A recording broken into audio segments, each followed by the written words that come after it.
Okay, today we're going to talk about changing the power steering fluid on an automobile. First thing you want to do is locate the power steering fluid reservoir, which in this particular case is right here.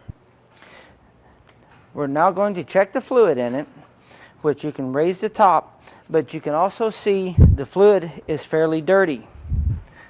We're going to take a flashlight and shine down, and the fluid level is right here at the full mark. However, it is very dirty.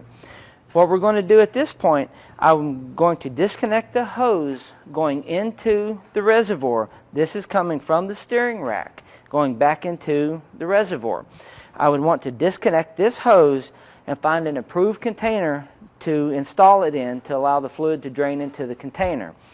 At that point, I would want to start the vehicle and add power steering fluid while the vehicle is running.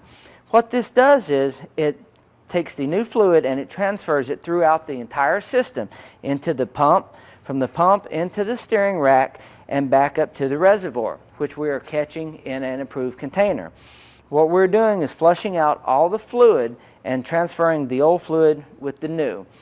At that point, you would want to reconnect the hose, refill the reservoir to the proper level, and bleed the system to ensure there's no air in the hydraulic system of the power steering.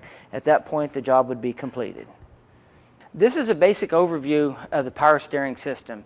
However, unless you're very versed on the mechanics of your vehicle, I would prefer that you see a reputable professional to take care of this service for you, given the fact that you will most likely spray power steering fluid all over yourself, the ground, and the vehicle.